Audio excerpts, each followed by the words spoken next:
Hey everybody, this is Peter with Cooking with Peter. Well, today we're going to be making another one of my favorite dishes from the old Taco Bell, and it's the Mexican pizza. You know, all the ingredients are pretty much the same as the enchilada I did a week or two ago for you in that video. So it's just a matter of how do you put them together a little differently. So I'm going to show you that right now. Let's go.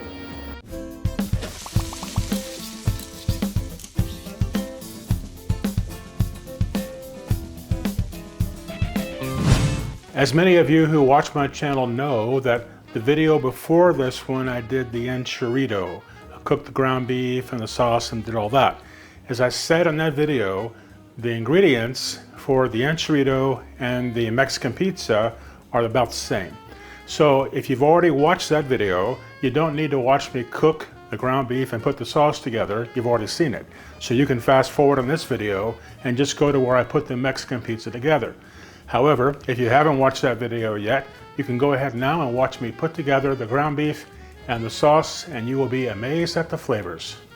But I'm going to show you two different things today that's really going to kick up this dish to the next notch. It all is a matter of how do you cook the ground beef. My sister showed me something recently that really kicked up our ground beef for tacos and Mexican food to the next level. I'm going to show you that today. Also, what's really important is the sauce that's going to go on top of this. This is a red enchilada sauce, and we're going to make it here today. I'm going to show you how. You could use a red enchilada sauce out of the can, but my opinion is that they're too bitter and they're too thin. So I'm going to show you how to make a thicker, really good, really delicious enchilada sauce. We have some tortillas, of course. I'm going to be cooking the ground beef. 1/4 of a cup of taco seasoning. This is just regular taco seasoning, nothing really special about it. Then I have 1/2 cup of dried onion, and this is what's going to go into the ground beef along with 1 cup of water. These ingredients right here are going to be kicking up the ground beef. All right, now let me talk to you about what the ingredients are in the sauce. For the sauce, we have 2 cups of vegetable broth. You could use chicken broth. I just use the stuff from Better Than Bouillon. That's what I use. Here we have also 3 tablespoons of oil. That's just regular canola oil. We have 3 tablespoons of flour right here. It's white flour.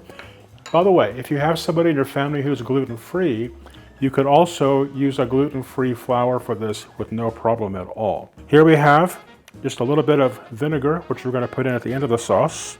Here we have 1 tablespoon of dark red chili powder. We have a teaspoon of cumin.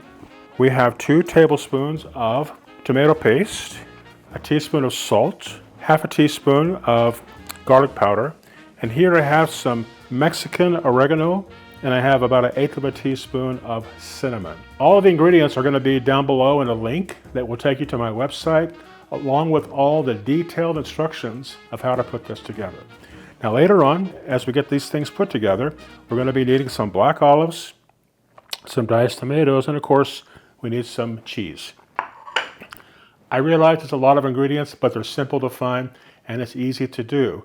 Let me show you how we're going to cook the ground beef, because that's going to be maybe a little differential on how this comes out. Okay, here I have about a pound or so of ground beef. It's organic. I think I picked it up over at Costco in these packages. I think they come in a pack of 2 or 3. So just go ahead and put that in your pan. Now here's what the label says on the taco seasoning. Brown the meat first, take the fat and get it off, and then add the seasonings and the water. Disagree. You want to add everything right now, because it makes a big difference on how this tastes. So I'm just going to smash up the beef a little bit. You can see what I'm doing here, just a little bit. And now I'm going to put in the onions, dried onions. Here we have the taco seasoning. And by the way, as I said before, all this information is down below. You can click the link, it will take you to my website, and you can download all these things, the recipe and all that. Go ahead and add the water now. This is what's going to kick up your taco meat to the next level. Now what you want to do is you want to immediately start, and I'm sorry I don't have a third camera, but I'm trying to show you what I'm doing.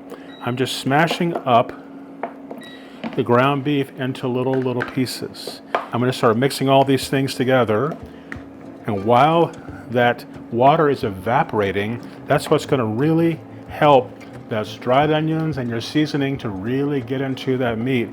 And it's going to have a fantastic texture as well.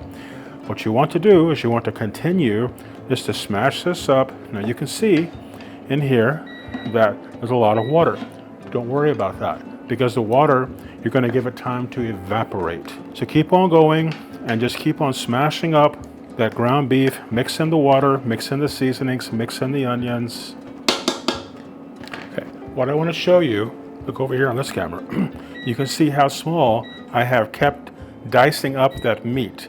Really, really small and small pieces. All right, now I'm going to move this over to my regular stove and get it off my induction stove. And then I'm going to bring up and start showing you how to make this sauce while this cooks down. All right, be right back. Okay, now we're going to make the sauce for this red enchilada sauce. First of all, I've let this pan heat up a little bit. I'm going to be putting in my 3 tablespoons of just canola oil. Just let that start to heat up. A really good way, if you can tell if the canola oil is ready, if you just take a little flour, a pinch of flour like this, and you can start dropping it here. If it starts to sizzle, it's ready. We're going to be making a roux with the oil and the flour. And also you can go ahead and put the seasonings in now. What that's going to help do is it's going to help the spices to kind of bloom and give them a lot of flavor. So I put in the chili, the garlic powder, here's the cumin going in, salt, and here I have a little bit of the Mexican oregano and the cinnamon. You want to be whisking these up together, and you're just trying to make a roux before we start putting in the broth.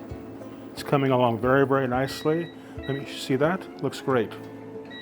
Now I'm going to be putting in the tomato paste. I have 2 tablespoons of the tomato paste. Drop those in and we'll mix that in. All right, so now we're just mixing this all up. Got a really good roux going. I'm going to slow the heat down a little bit. And now I'm going to start to pour in this vegetable broth. This is 2 cups of vegetable broth. And as I said before, I use the Better Than Bouillon vegetable base. Now I'm going to stir this until it starts to kind of thicken up a bit. It takes about 10 minutes for it to come together. And once it does, our sauce will be almost ready.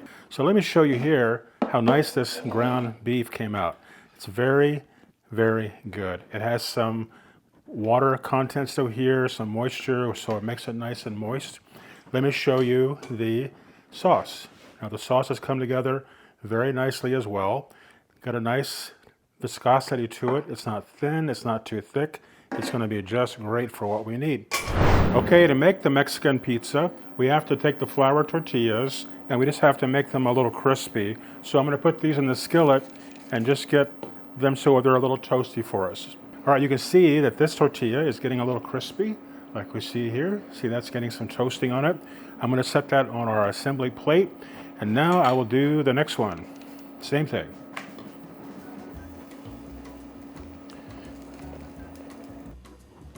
Okay, let's put this Mexican pizza together. It's almost exactly the same ingredients as we did for the enchilada in the last video. But we have our 2 flour tortillas and they have been toasted in the skillet like I showed you. Now I'm just going to add some of the beans, refried beans, and smear those over on the bottom.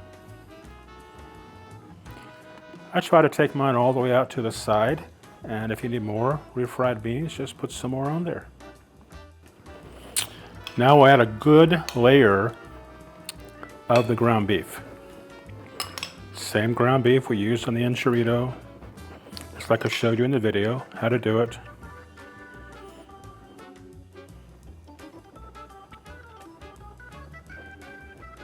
Now we'll add the second tortilla. Now add the enchilada sauce on top of this, and you want to spread it out over the tortilla. You don't want to add too much sauce, but then again, you want to add just enough. I always take it out to the edge, just like that. Okay, now we're going to put in our cheese. You want to add a lot of cheese on the top of the pizza. Now we're just going to put in some tomatoes. You can put whatever you like. I'm going to be putting on some tomatoes, some olives, and I have a few jalapenos.